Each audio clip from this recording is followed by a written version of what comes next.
Cubs head to Japan in just a few days, and there's some tough decisions to be made for this roster, not just for those two games, but then the start of the regular season. And you got to be careful that you don't lose some guys that you might need for the long haul for this short haul to Tokyo. And then what's going to happen when the real regular season starts? Well, there's a couple decisions that we got to talk about today. Third base, and there's one pitcher that's kind of starting to turn your head a little bit and go, you know what? This guy might need a spot on the team, but he's there on a minor league deal. So we're going to get into that right here on the Cubs Baseball channel. Like, subscribe, thumbs up. Thanks for being here. Great to see you guys. Let's go.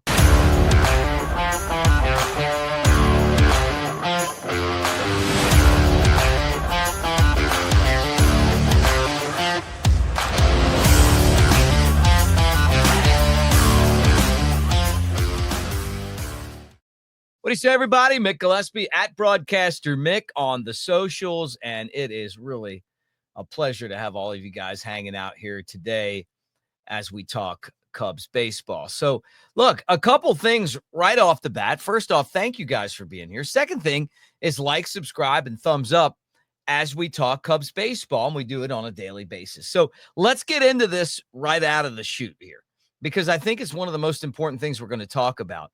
And that's that the Cubs head to Japan here in a couple days. And when they do head to Japan, you know, what does that mean for the Cubs, right? What does that mean for this organization? Well, one thing that it means is that you got 31 players you can take, and then every day you can only put 26 guys on a roster. So you got to make decisions. You don't have to cut the whole roster, right? Because you have 31 spots, but you got to get down to 31. And you got to make a decision on some guys, and some of these players that you signed to minor league deals could, get up and run. And if they've had impressive spring training, somebody else might sign them. And I'm going to talk about one of those guys right off the bat. But what's the decision for third base? And coming into the season, remember the Cubs last year, Christopher Morel was the guy that they were talking about playing out of spring training. He never really could do the job. He wasn't good enough defensively. His technique was bad. His arm was bad. He just wasn't a good enough defender. That's something that we saw throughout the minor leagues. He got promoted to the big leagues. It didn't change. And eventually the Cubs traded him to Tampa Bay, and they got Isaac Paredes. Well, then they got Paredes, who's an all-star third baseman, didn't do well in Chicago.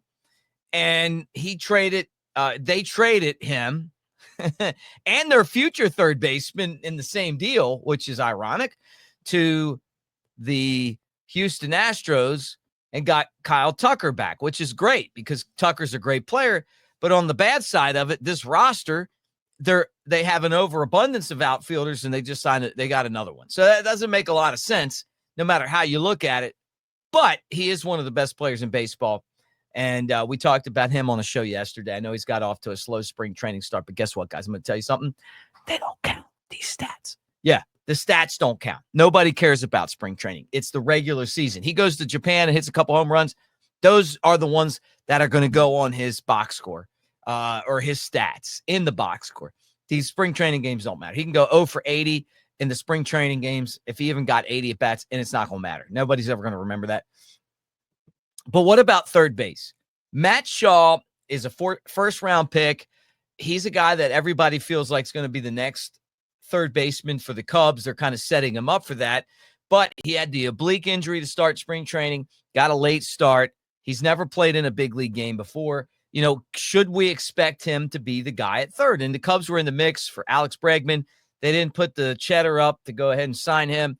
And so now it's either going to be Matt Shaw or another guy that's never played a big league game, and that's Gage Workman. And that's where this battle is right now. I mean, you could put John Birdie there. You could put Brujan there, but those guys are utility players. I mean, it is what it is, right? We're thinking that one of these two guys could potentially be the Cubs third baseman of the future, right? So Matt Shaw, first round pick, a couple of years ago out of Maryland, worked his way up. He's put up great stats in the minor leagues. And then the other guy is Gage Workman, who the Cubs took in the Rule 5 draft from the Tigers, and they really like him. Big dude, switch hitter, has power. He's had a great spring. And so what the Cubs have to decide right now is what they're going to do for Japan. And my gut feeling is that they're not going to give up Gage Workman. When they still have options on Shaw to send him back to the Tigers until they're totally sure that he's not going to be able to play the position. And right now, I mean, it feels like it's a pretty even race. Shaw hasn't played a lot. The Cubs are going to have games after the 2 games in Japan for spring training to try to get ready for the series against the Diamondbacks at the end of the month. If you don't put Workman on the 26-man roster, which means he's on the big league roster, he goes back to the Tigers. Now, the Cubs could work a deal out with Detroit, but they might not want to do that. I'm sure they know he's a pretty good player. And the way that these things go is that there's a group of people in each of these organizations that argue and fight over what players they keep and the guys they don't protect on these 40-man rosters, which Workman obviously was left off, and that's how the Cubs got him. So he's a switch hitter with power. He's had a good spring training. My gut feeling is he's going to be on the roster for at least Japan. And I would think that Matt Shaw, even though Craig Counsell wasn't really sure what kind of the deal was going to be on that, Shaw hasn't played a lot of games yet. He's been dealing with the oblique. You could put him back in the minor leagues if you want to. You can't do that with Gage Workman. And, heading to Japan, I mean, it's 2 games. You also have, Justin Turner, a guy that played a ton of, seasons in the big leagues at third. Now, he hasn't done it lately, but you got him. You gave up some players on your, out of your minor league system on the roster to keep, guys like Birdie. I mean, so you're going to have to do something, right? You got those guys for a reason. They're going to have to play.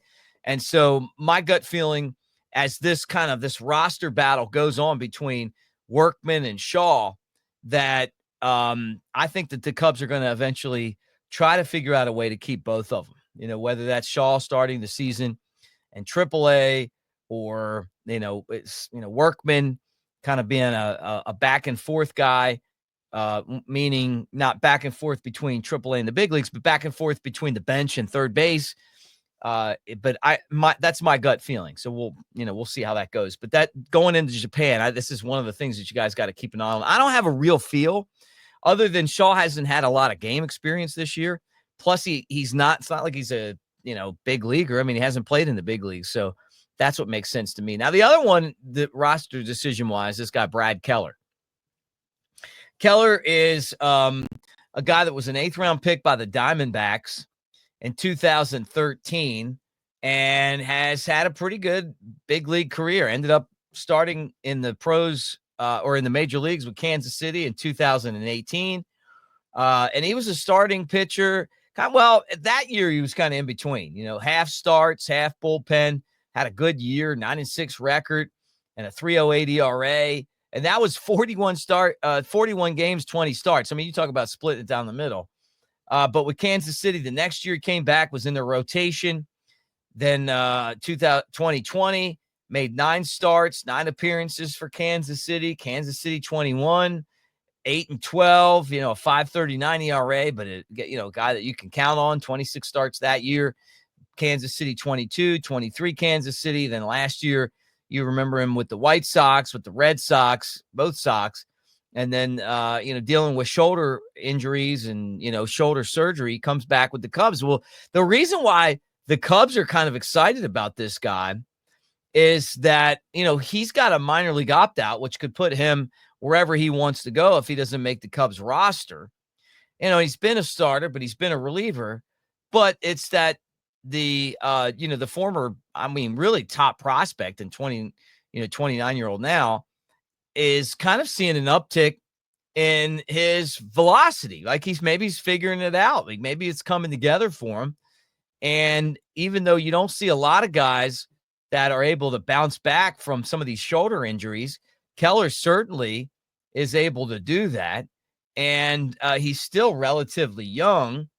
And so, what's going to happen there? I mean, could there be a spot for Keller on this team? They've gone out and they've signed a ton of these like former prospects that have had big league experience looking to try to get a diamond in the rough.